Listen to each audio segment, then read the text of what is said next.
a very good, happy Friday to you. I hope you're having a great day so far.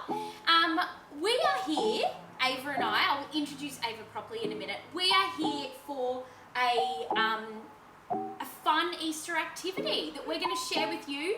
I know we'll be having a lot of fun doing it, so I am certain that you will have a lot of fun at home doing it as well. So this is my very trusty assistant, Ava. Ava, how old are you? I'm 14. 14. So obviously Ava and I are both older than maybe some kids that you have at home, but this is absolutely an activity that you can do with kids of all ages. I've done a similar activity with my niece and nephew who are 2 and 4 years old, and they loved it. Although the finished product was interesting, it was so much fun, and that's the most important thing. So today we are going to make some icing. We're going to make royal icing, which I'll explain what that is in a moment, and we're going to ice these milk arrowroot biscuits. Now, the reason we're icing these is because they are obviously an oval shape, so they kind of look like an Easter egg. It's Easter themed. But by all means, if you want to make your own biscuits, and I say go for it, I have a festive butter cookie recipe on my website at heartylittlekitchen.com.au. It's a free recipe, and then you can obviously, if you have different shaped cookie cutters, you can use those to cut out whatever shape of cookie you would like, and then you can ice it the same way that we're going to do today. Anyway, as I said, we are just going to ice these today. So, royal icing, that's what we'll be making. Now, royal icing is really good for things like icing cookies in particular because it hardens, and that's what we want. Then at least the icing doesn't slip off the biscuit. So, yeah, we're going to make royal icing today. It will harden. You can use it as well for things like cakes and cupcakes, but I like to use it more so for icing biscuits. So yeah, it's really simple to make. I'm going to talk, Ava's actually going to make it today. I'm going to talk her through it, and yeah. Okay, so for our royal icing today, we need just a couple of ingredients. We need some icing sugar, which is really important, and we need 3 cups of that. So yeah, make sure you've got 3 cups of icing sugar. We also need an egg white. Now, obviously this is a whole egg, so we will need to separate the egg yolk and the egg white, but that's really easy. I'll talk Ava through that very shortly. You will need a little bit of water, and I'm actually going to add some vanilla into ours today, or we're going to add some vanilla into ours just to give it a little bit of a vanilla flavour. You could add, instead of the vanilla, you could add some lemon juice or some lime juice. That obviously will give it the icing more of a citrus flavour. But the lemon and lime juice, because of the acidity, it actually helps to whiten the icing as well. So if you would like whiter, crisper icing, you could use that. But I'm going to colour mine today, so it doesn't really matter. And we're just going to flavour it with some vanilla. Then, of course, we need some biscuits of some sort, whatever biscuits you have made at home, or if you're just using like milk arrowroots, that's totally fine. And then we're going to pipe the icing on. If you have piping bags with like really thin nozzles, that works really great. But I'm actually going to show you a trick today using Ziploc bags as to a way that you can use those kind of as a piping bag. So anyway, I just thought I'd show you today because it's if you don't have a piping bag, it's a really, really great alternative. Yeah. So, all right, let's dive in. So the first thing that we need to do is separate our egg white from our egg yolk. So let's shuffle these to the side. Now Ava, we've got just a normal mixing bowl here and 1 egg. Have you separated egg whites and egg yolks before? Okay, you're all over it. So how do you normally do it? Do you kind of... Yeah, so I get the 2 eggshells and I just sort of... juggle the yolk between? Yeah. Perfect. Okay, so what Ava's going to do is she's going to gently crack the egg on the side of the bowl, just as if she's going to crack the egg normally. There we go. Perfect. Then the egg white will start to come through, and she's going to use her thumbs to sort of break the eggshell apart. And then she's going to juggle the egg yolk back and forth between the 2 halves of the eggshell. And what that does is it allows the egg white to sort of drain through. Perfect. Oh, catch it. That's okay. Hold on.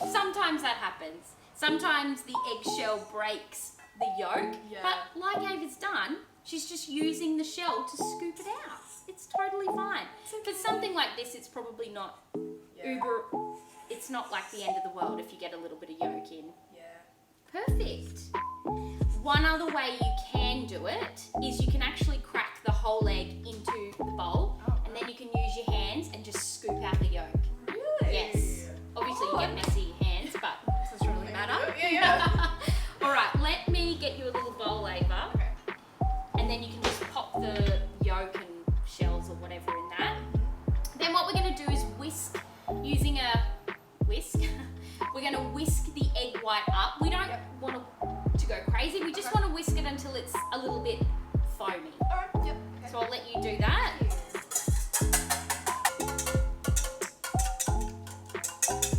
So as you can see, Ava has just whisked that egg white really lightly until it's just sort of slightly foamy.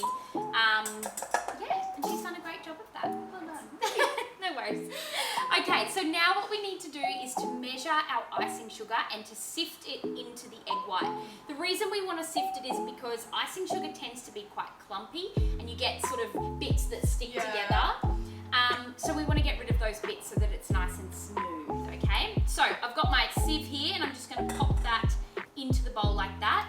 Now Ava, we need 3 cups. 3 cups. That's 1 cup. I'll grab you a spoon. Oh, thank you. And then you can sort of use the spoon to scoop it out. And then you can, as soon as you've measured 1, you can tip it straight into the sieve. Easy. So I don't spill any. That's all right. Oh my god. It would be a miracle if you managed this without spilling any, so don't worry. Okay. Sometimes when I'm dealing with icing sugar or plain flour, it looks like it's been snowing in the kitchen because there is flour everywhere. Yeah, it's a thing. It's a thing. Sometimes my brothers put it on my dog and pretend that my dog's been out in the snow. I love that. That is great. Is that good? Perfect. Yeah. So that's 1 cup, so we need 2 more. Easy.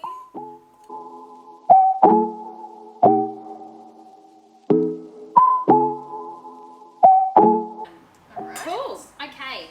I'll move that out of your way. If you would like to sift that through, you can feel free to use the wooden spatula to help.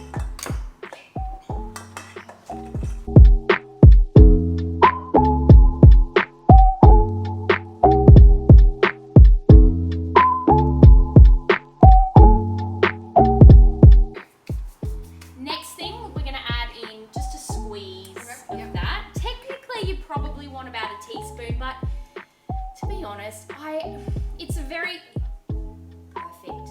It's a rare day that I actually measure, and when I filmed my live cook along with my double chopped zucchini muffins, I did measure the vanilla, which is probably the first time I've measured my vanilla in a very long time because I just think vanilla's delicious. It's great in it, you know. Too much vanilla. Absolutely. Yeah. All right, Ava, can you mix that together? Now, it will be quite dry, so we will need to add some water. But if we just try and mix that egg white and the vanilla into the icing sugar as much as we can, then we can just add a little bit of water, maybe a teaspoon at a time, just until we get sort of a good consistency. You don't want to go adding too much because you can always add more, but you can't take it out once you've added it in. So.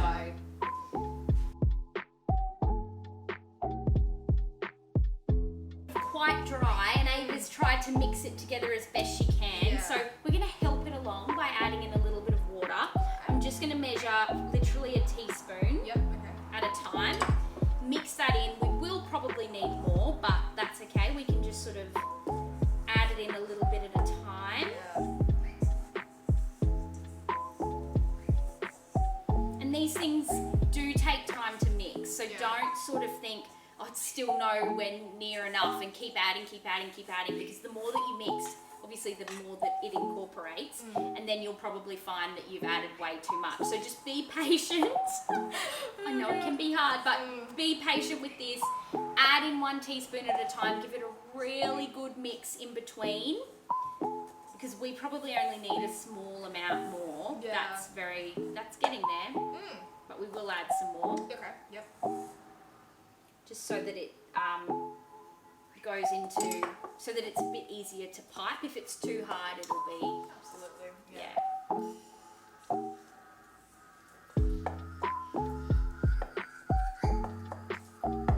And we just want to make sure we get it nice and smooth as well. So you will have to kind of really. In fact, David, if you want to use this, that might be easier. Yeah. Good old wooden spoon always does the trick. The rubber spatulas are really good for obviously getting around the sides, but because they are flexible, sometimes it can be hard to really mix it well. So you can just use a wooden spoon. Yeah, it is quite thick, isn't it? We want it to be easy to apply, to decorate with.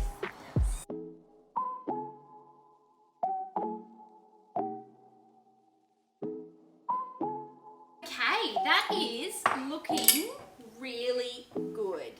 It's a really nice consistency. It's still, like, it's thin enough that it pours, which will obviously make it easier to pipe, but it's not so thin that it's just really running. Yeah. So what we want to do now, I've got 4 small bowls here and I've got 4 food colours there. We're going to divide the icing between 4 bowls, and then we're going to colour them.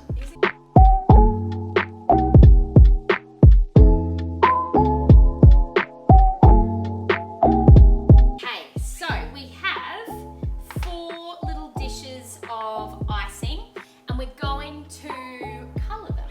So we've got yellow, red, green, and blue. Now, I don't know, do you want to go really strong or do you want to go pastel?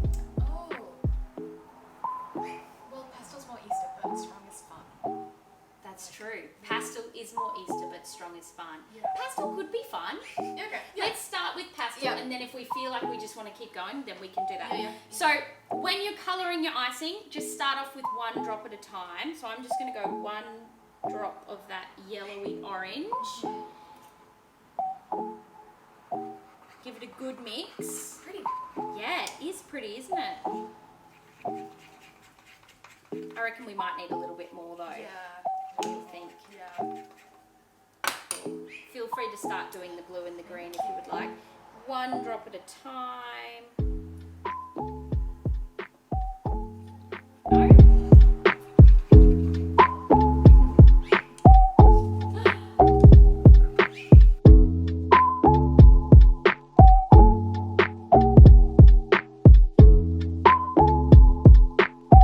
So now for the fun part. So what we need to do is decant, so to speak, the icing into the bags. Right. And we kind of want to get the icing into 1 corner. Yeah. If you have small Ziploc bags, that is the best thing. All right, Ava, I'll give you 2. Thank you. And I'll do 2. And sometimes, actually, here's a hot tip. Put your Ziploc bag inside the cup, and then you can sort of, billow it over the top. Oh, nice. And it just sort of makes it a little bit easier. Oh, cool. Yeah, there's a hot tip. And then you can just pour it in.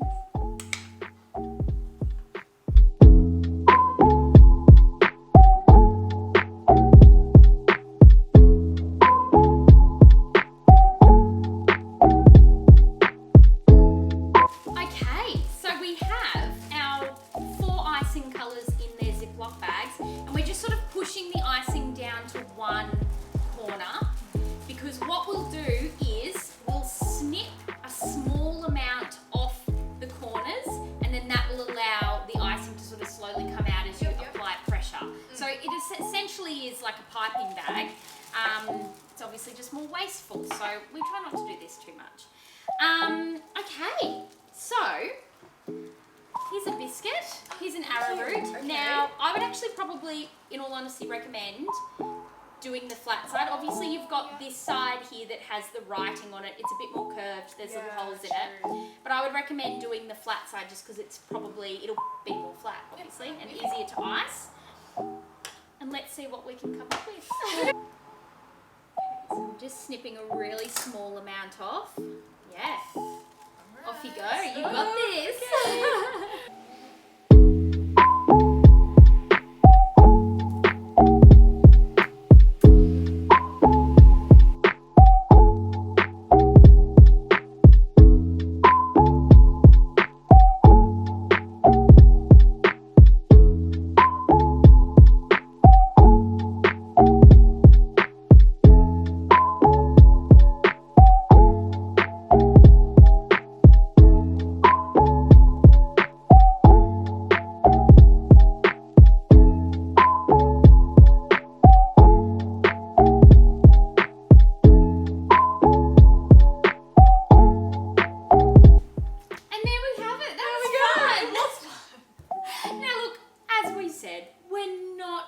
We're not cake decorators. No. But this process has made us appreciate the amazing work that they do, hasn't it, Ava? Because absolutely.